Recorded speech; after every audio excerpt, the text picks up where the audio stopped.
Assalamualaikum warahmatullahi wabarakatuh. Yang saya hormati Bapak Zun Azizul Hakim selaku dosen pengampu mata kuliah Psikologi Eksperimen, dan yang saya hormati teman-teman yang sedang berbahagia. Di sini saya sebagai moderator dari review jurnal internasional kelompok 7 yang beranggotakan yang pertama Tiara Cici Lestari dengan NIM akhir 241, yang kedua saya sendiri Zahin Aulianti dengan NIM akhir 248, dan yang ketiga Divya Regina Afrisia dengan NIM akhir 253, dan yang terakhir ialah Wildan Maulana Ainul Yakin dengan NIM akhir 273. Baik, dari kelompok 7 ingin mereview jurnal internasional dengan judul penelitian The Effectiveness of Stress Inoculation Training to Reduce Academic Stress in SD Students, dengan nama peneliti yang pertama Shirley Octavianti, yang kedua Muhimmatul Hasanah, yang ketiga Irma Fitri Solihah. Jurnal yang kami ambil adalah dari International Journal of Applied Guidance and Counseling dengan volume 4 nomor 1 pada tahun 2023.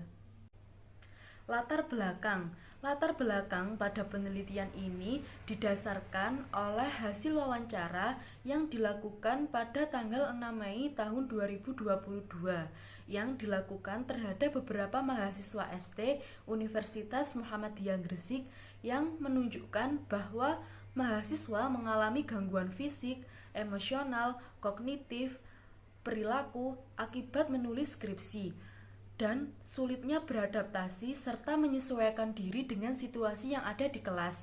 Untuk melaksanakan perkuliahan dengan baik, yang harus dilakukan mahasiswa adalah mengurangi stres akademiknya. Berdasarkan uraian tersebut, Stress Inoculation Training atau SIT diharapkan dapat membantu mahasiswa dalam mengurangi stres akademik.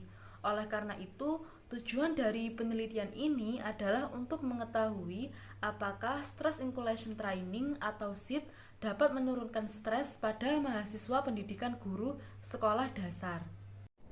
Selanjutnya, identifikasi variabel. Yang pertama, variabel bebas atau independent variable. Dalam jurnal ini, variabel bebasnya adalah pemberian pelatihan stres inokulasi atau SIT kepada kelompok eksperimen. Yang kedua, variabel terikat atau dependent variable. Dalam jurnal ini, variabel terikatnya adalah tingkat stres akademik yang diukur menggunakan Student Life Stress Inventory atau SLSI pada mahasiswa ST. Yang ketiga, confounding variable. Dalam jurnal ini tidak secara eksplisit disebutkan adanya identifikasi confounding variable. Namun, sebagai prinsip dasar dalam penelitian, penting untuk mempertimbangkan kemungkinan adanya faktor-faktor tambahan yang tidak dikendalikan dalam penelitian yang dapat mempengaruhi hasil interpretasi dari hubungan antara variabel bebas dan variabel terikat. Selanjutnya, hipotesis penelitian.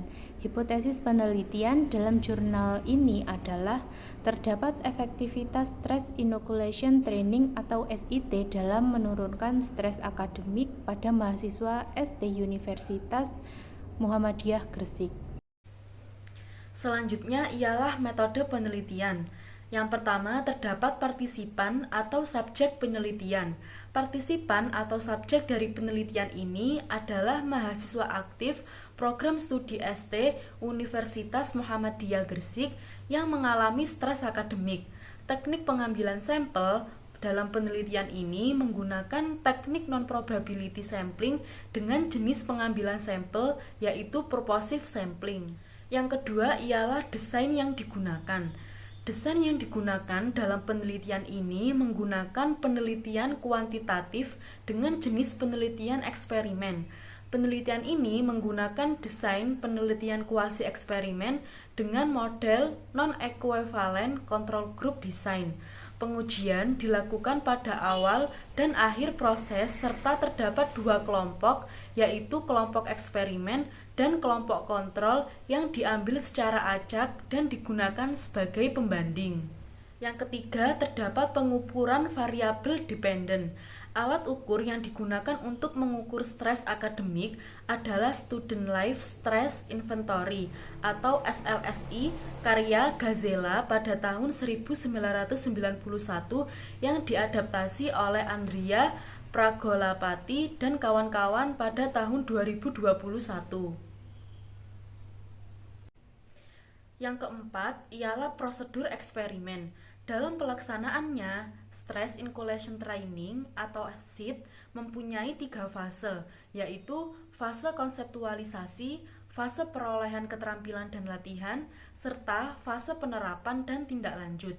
Pada penelitian ini, pelatihan diberikan sebanyak 3 kali pertemuan dengan 12 sesi. Durasi dan sesi dalam pelatihan inokulasi stres atau SIT tidak ditentukan karena jumlah sesi dan durasi harus didasarkan pada kinerja klien. Namun, pada sebagian besar kasus, durasi Stress Inoculation Training atau SIT merupakan yang terpendek, yaitu 1 jam. Setiap pertemuan pada penelitian ini berlangsung selama 120 menit. Kemudian terdapat hasil eksperimen dan kesimpulan. Poin penting dari Stress Inoculation Training atau SIT yakni pernyataan diri dan relaksasi. Banyak manfaat mengenai coping skill tersebut, yakni peserta merasa lebih tenang dan siap dalam menghadapi serta memecahkan masalah. Kemudian, peserta juga lebih percaya diri dan mampu bangkit dalam keterpurukan. Hal ini dikarenakan dengan mengembangkan keterampilan yang lebih baik dalam menghadapi stres dan membangun strategi coping untuk diterapkan dalam berbagai situasi stres, maka individu akan merasa lebih baik. Hasil analisis yang didapatkan menunjukkan bahwa terdapat efektivitas Stress Inoculation Training dalam menurunkan stres akademik pada mahasiswa.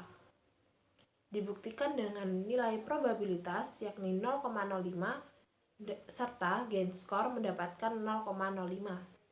Jika dibandingkan dengan nilai probabilitas, maka hasil dari gain score tersebut sama, yakni tidak kurang dan tidak lebih. Maka peneliti mengenai topik tersebut diterima dan terbukti.